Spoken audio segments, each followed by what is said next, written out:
Core-nya gue sebenarnya di percetakan dulu, chemical untuk cover kebutuhan pabrik-pabrik. Habis itu kok rame, alhamdulillah ya tiba-tiba bikin tempat nunggunya deh. Sekalian deh bikin kafe. Gitu. Ya alhamdulillah sambil nyuci mobil, sekalian jadi WFC ya, work from cafe. Ya.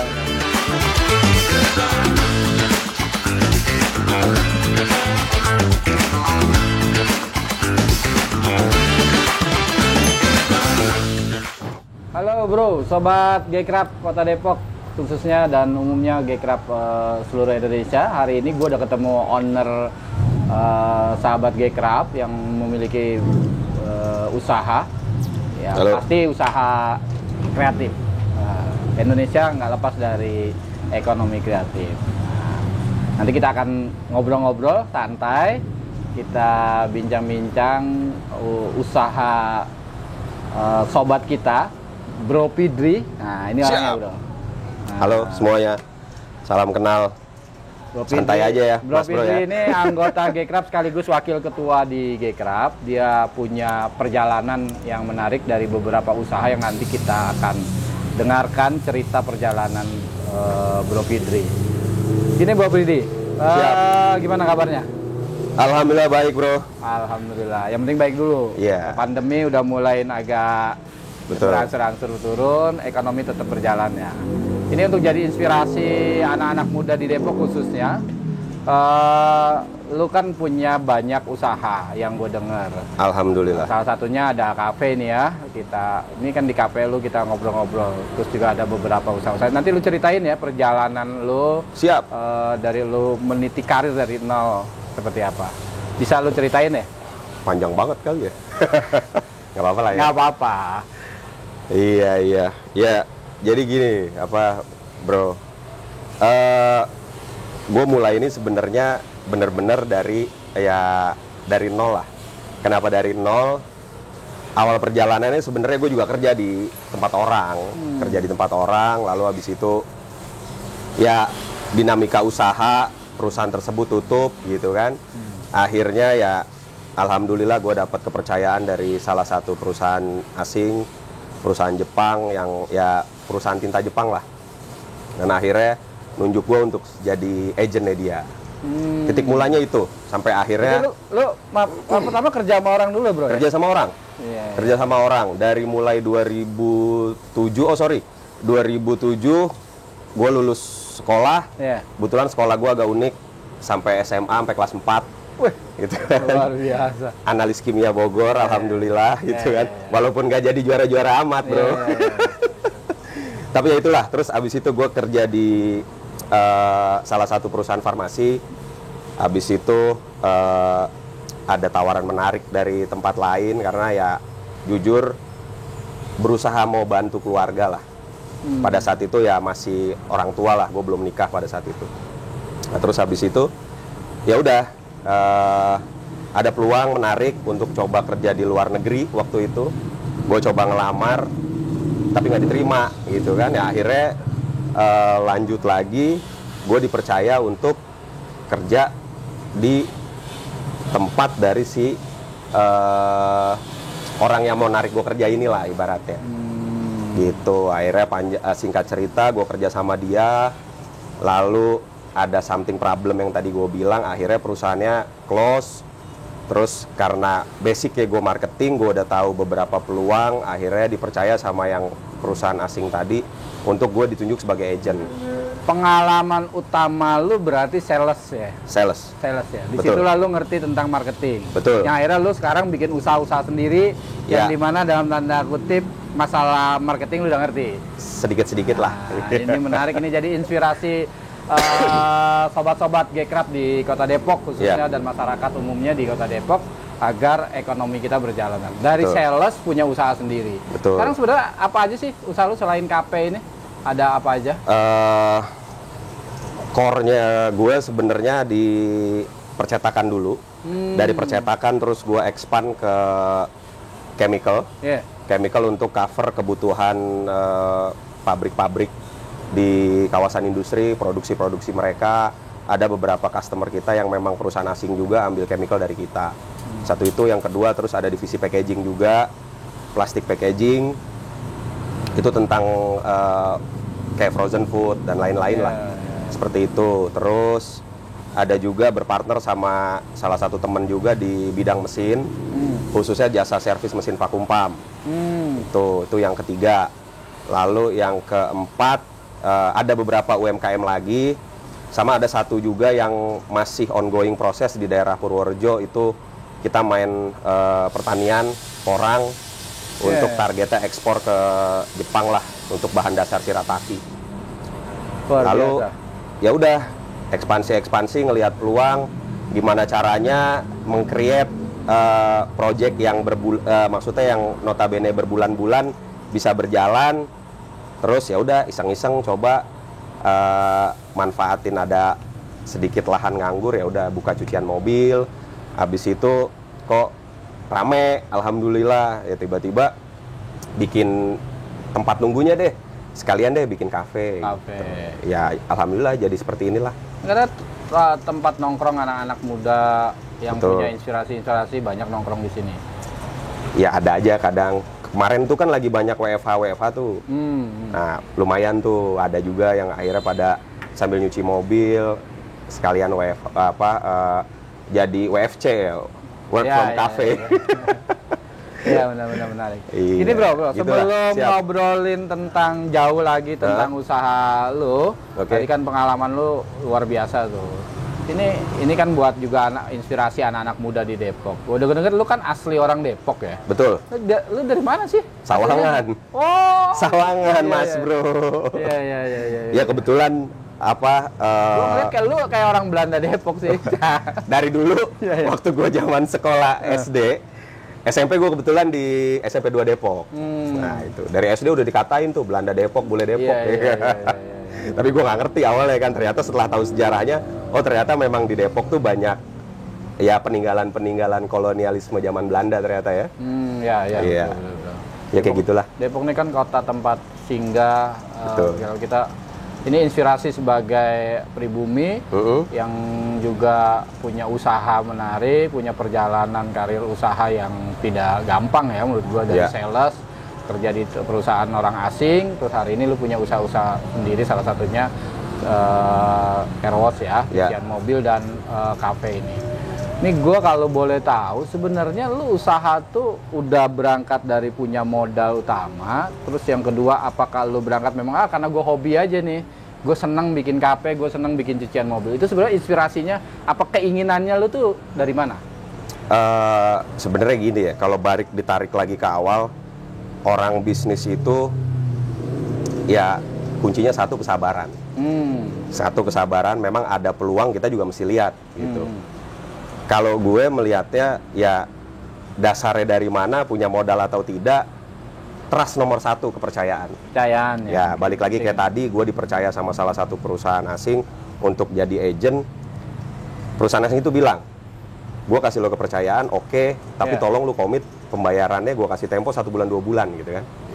Nah di situ gue mulai, gue naik motor ya keliling Jakarta lah, ke Balaraja, dari Sawangan ke Kerawang, ke kawasan industri, ke Ciawi segala macam untuk nyari orderan. Tapi ya gue komit, pada saat memang udah waktunya bayar, ya gue bayar. Karena bagi gue awal mula bisnis itu cuma satu, lo harus dipercaya dulu. Gitu. Setelah itu baru kita how to manage lah. Bagaimana caranya manage, dan kuncinya lagi adalah kesabaran. Sometimes banyak orang yang ibaratnya maaf gitu ya, mungkin belum waktunya untuk dia beli mobil gitu misalkan, tapi udah maksain beli mobil. Gua mulai bisnis dari 2008, 2009 masih naik motor, 2010 masih naik motor, 2011 naik motor, 2012 baru gue beli mobil. Itu udah usaha sendiri ya? Udah. Oh enggak, sorry, waktu itu masih joinan sama beberapa temen, tapi ya bukan joinan yang notabene masukin dana atau gimana, enggak. Pokoknya ya berpartner aja lah, untuk saling tukar pikiran.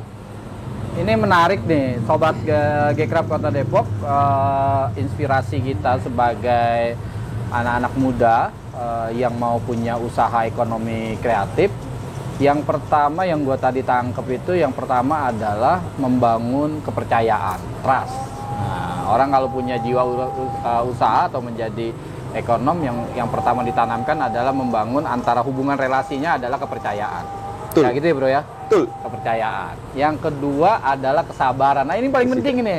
Kadang memang di era zaman sekarang yang begitu cepat, orang rata-rata nggak sabar. Iya. Baru dapat keuntungan beberapa, udah pengen punya style dan segala macam. Ini Bro Firdy, sobat kita, pengurus Gcraft, ini kita bisa jadikan inspirasi untuk kawan-kawan muda di Depok, khususnya umumnya di bangsa kita. Karena kata Bang Sandi itu, kata ketua umum kita, kata KW, ekonomi kreatif masa depan Indonesia. Betul. Itu bro. Nah, betul. Gue pengen tahu dari lo, sebenarnya seberapa dahsyat sih ekonomi kreatif kita, khususnya kita nih ya, di teman-teman anak-anak muda di Indonesia, khususnya di Depok lah. Seberapa dahsyatnya sih sebenarnya bahwa ekonomi kreatif ini bisa menjadi masa depan Indonesia atau menjadi garda terdepannya ekonomi tidak hancur. Oke, kalau memang kita ngomongin ekonomi kreatif kan memang luas ya. Cuma kalau maksud gue sih memang ekonomi kreatif itu garda terdepan bener, karena bisa nolong beberapa terbukanya lapangan pekerjaan baru kan memang gitu. Dan saran gue sih, kalau boleh saran untuk beberapa teman-teman yang notabene memang pemain ya UMKM atau apa, ya jangan pantang menyerah gitu loh. Dalam arti kata, tetap cari ilmu pengetahuan untuk yang namanya kita mungkin bisa ikut organisasi gitu kan. Kan kalau kata pepatah, kalau mau sukses ya mainnya sama orang-orang yang sukses juga kan gitu. Nah, betul. Artinya mau sekecil apapun bisnis kalian, ya udah gitu loh. Ibaratnya, mungkin kalau gue nggak boleh nyebut brand ya di sini ya. Ibaratnya. Nanti kalau kita dapat iklan baru boleh. Yang udah ngasih iklan boleh kita sebutin. Iya, ya mungkin sebagai contoh lah yang mungkin ya teman-teman semua tahu gitu kan. Ada beberapa brand kopi lah yang sekarang lagi ngehits banget mungkin gitu kan. Ibaratnya mereka aja dulu tuh cuma berangkat dari kios-kios kecil gitu. Cuma punya 1, 2, 3 kios gitu kan. Sampai sekarang yang akhirnya dari hal kecil mereka konsisten, mereka tekun, mereka sabar, akhirnya bisa expand mungkin sekarang sampai ya ratusan outlet gitu kan. Nah, banyak orang bilang ngeluhin masalah usaha tuh, aduh modalnya terbatas nih gitu kan. Modal gue cuma segini gitu, gimana gue bisa expand gitu. Ya itu tadi, misalkan cari ilmu pengetahuan mulai dari organisasi. Banyak organisasi-organisasi lah sekarang yang naungan pengusaha-pengusaha juga kan banyak. Di situ biasanya ada contohnya kayak akses permodalan gitu kan. Kalau punya jaminan bisa ke bank, tapi kalau nggak punya jaminan zaman sekarang banyak fintech sih gitu. Itu jadi lebih mudah ya. Ya, nah balik lagi kalau udah dikasih pinjaman, komitmen bro. Kepercayaan tadi. Ya, udah waktunya bayar ya kita paksain gitu loh. Walaupun keuntungan kita dikit, ya ini keuntungan kita gitu kan. Tapi di saat udah waktunya bayar. Karena gini, bro, kesuksesan bagi gua itu bukan di saat mungkin orang-orang berpikir sukses itu lo punya mobil mewah, tanah di mana-mana, ya kan? Terus ya pokoknya yang kelihatannya bagus lah, rumahnya mewah gitu kan? Itu di saat posisi lo di atas, ya kan? Tapi orang sometimes nggak mikir di saat dia jatuh. Nah, kalau gue prinsip hidup gue sukses itu di mana kalau lo dipercaya orang, entah itu investor, partner lo, siapapun gitu. Tapi di saat dana investor itu mau lo balikin, ya kan? Dia nggak mau dananya lo balikin.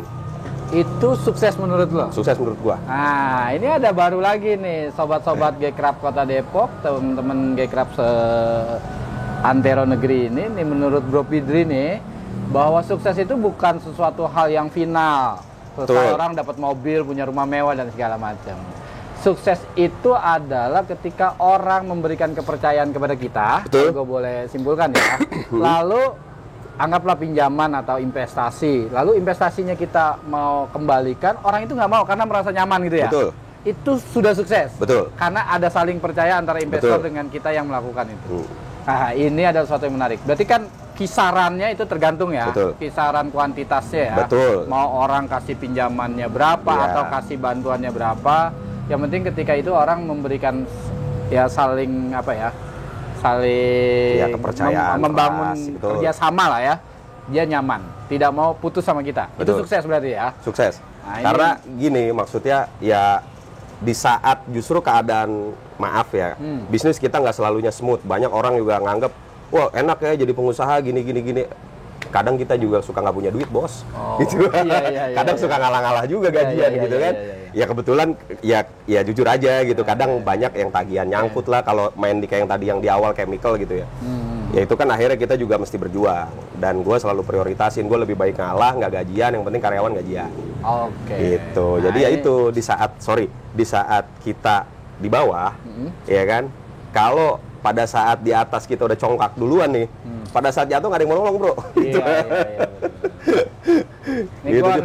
narik ya, mohon maaf bro, gue narik udah ada 3 nih intisari yang gue dapetin kita ngobrol. Pertama Siap. tadi sabar, trust, yang kedua Siap. sabar, yang ketiga tentang kunci sukses itu adalah bahwa partner bisnis kita ketika kita merasa sudah selesai karena kita butuh orang lain, lalu orang lainnya nggak mau. Iya. Maksudnya orang lain nggak mau itu investornya ketika kembalikan uangnya dia mau tetap bekerja sama dengan kita. Betul. Itu sukses berarti ya. Nah itu kembali lagi kepada filosofi tadi, sabar dan kepercayaan tadi. Ini sobat Gekrap Kota Depok lagi. Dok, ini gue boleh Oh minum? iya, sorry. Minum Gue dulu lupa ya. nawarin nih. Iya. Kasihkan ngobrol. Iya, iya. Monggo. Kita minum dulu deh ya.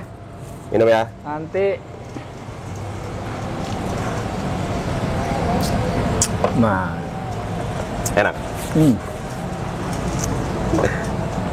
ini gue mau bicara tentang persaingan bisnis atau persaingan usaha, terutama di ekonomi kreatif ya, yang hari ini menjadi sorotan semua orang lah ya, karena bagian dari tonggak ekonomi bangsa kita.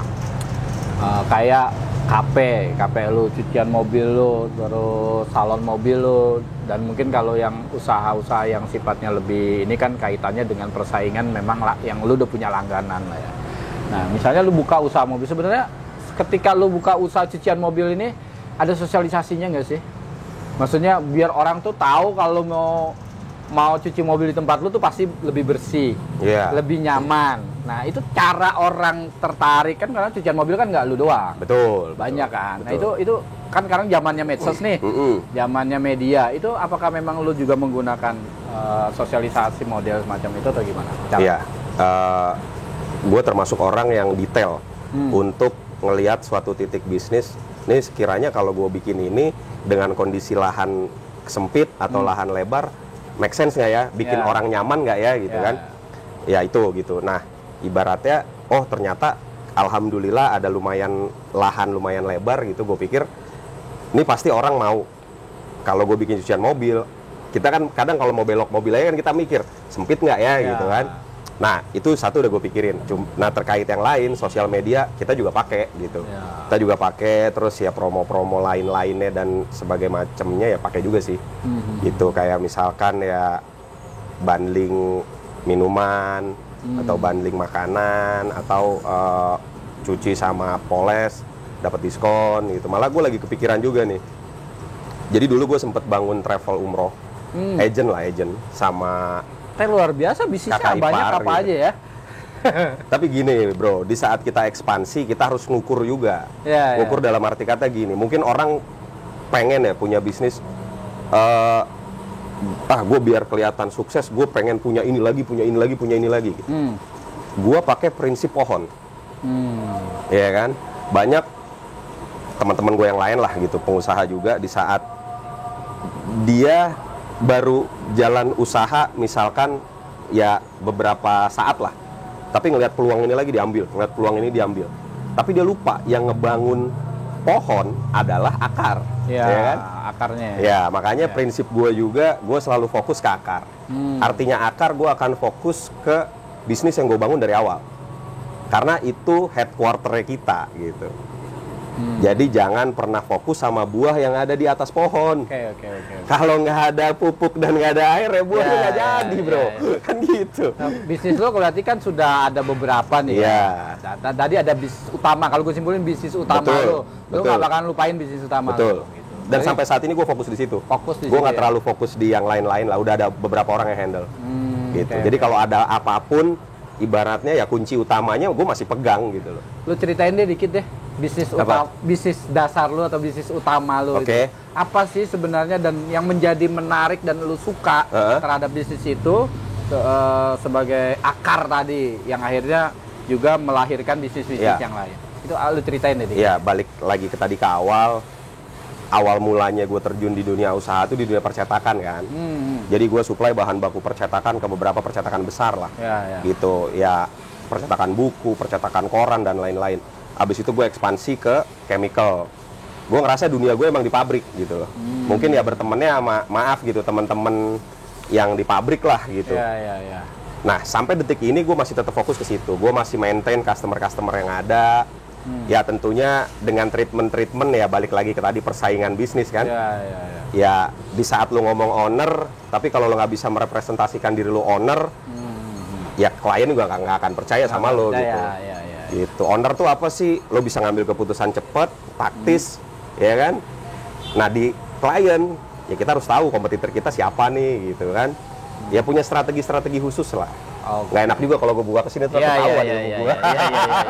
Pokoknya ada bisnis utama lo yang memang itu jadi dasar. Terus akhirnya banyak bisnis-bisnis yang lo kembangkan. Salah satunya cucian mobil, salon mobil, kafe ini gitu kan. Ada beberapa lagi tadi lo mau bikin travel umroh sama saudara lo. Ya tapi gitu itu udah lama. Itu udah lama. Itu akhirnya kita close. Karena ternyata gampang-gampang susah jalanin travel umroh tuh. Ditambah kemarin COVID kali ya.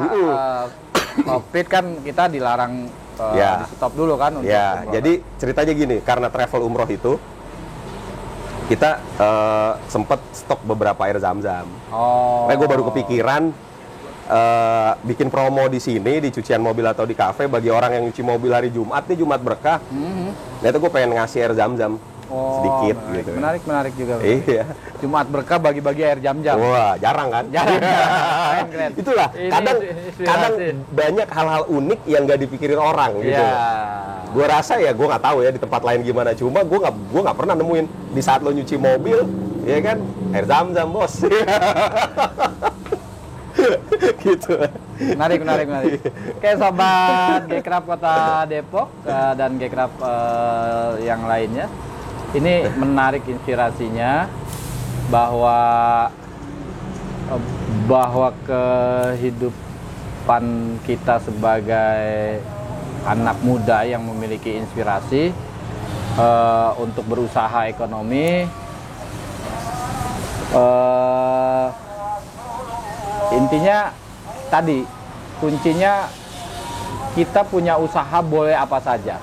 Betul. Tapi ada dasar yang tidak boleh ditinggalkan. Betul. Pondasi yang nopang semua. Pondasi yang tidak boleh Akar ditinggalkan. yang nopang beberapa cabang untuk menghasilkan buah kan gitu. Oke. Ini udah menarik ya bro ya, inspirasi bincang-bincang ngobrol santai. Terima kasih gue udah dijamu di sini. Siap. Sudah bisa hadir. Sama-sama. Mudah-mudahan jadi inspirasi anak-anak Depok khususnya agar bisa membangkitkan ekonomi kreatif kita. Karena kata Gcraft, Ketua Umum Gcraft, bahwa ekonomi kreatif masa depan Indonesia. Mudah-mudahan ini lu yang lu ceritakan tadi semuanya jadi inspirasi kita. Mungkin ada quote atau cerita kata-kata sedikit sebelum ditutup acara ini yang buat bikin inspirasi teman-teman muda yang lainnya. Ya, untuk teman-teman ya mungkin ya setiap pengalaman orang kan beda-beda ya.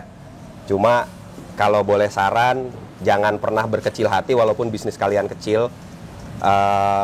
Di sini gue juga nggak terlalu mau mempromosikan organisasi. Gue juga kebetulan ikut beberapa organisasi gitu kan ya, baik di Hipmi Jaya, di Gcraft juga.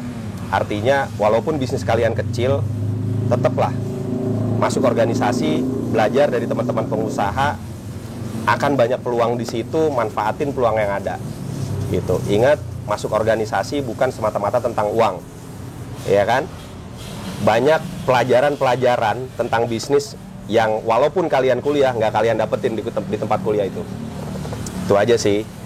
Nanti terkait pengembangan, biasanya di setiap organisasi ada ketua bidang yang membantu untuk scale up bisnis-bisnis kalian sesuai bidangnya masing-masing. ada kuliner, terus ya advertising apa segala macam biasanya ada. Jadi intinya jangan pernah berkecil hati, karena suatu saat usaha lo pasti bisa gede. Fokus, sabar, disiplin, komitmen, jadi orang yang bisa dipercaya. Itu aja kalau menurut gua. Oke, menarik bro, makasih. Siap. Kawan-kawan, Pak Sobat Gcraft Kota Depok dan Gcraft yang lainnya, tadi sudah jelas apa yang disampaikan oleh sobat kita Bro Fidri, owner dari Cafe Lamar ini. Saya beritahu, ini saya duduk di Cafe Lamar. Mudah-mudahan kalian semua yang nonton di channel YouTube ini nanti kapan-kapan bisa berkunjung untuk ke Cafe Lamar ini. Amin. Instagramnya bro, Instagram Cafe Lamarnya bro. Instagram kita mungkin di bawah ini nanti lo bisa lihat semua. Lamar Coffee and Eatery Lamar Coffee atau Lamar Cafe ID. Oh sorry, Lamar Cafe ID. Sorry lupa gue. Jadi lo pada yang punya kendaraan mau sambil nyuci mobil, sambil salon mobil, kalau yang lebih lama salon mobil, lu sambil ngopi di sini lah, udah menarik lah ya. Oke sobat Gcraft Kota Depok dan Gcraft secara umum yang lainnya, jangan lupa like, comment, and subscribe di channel YouTube di bawah ini. Nanti kalian dapat hadiah. Oke, bye.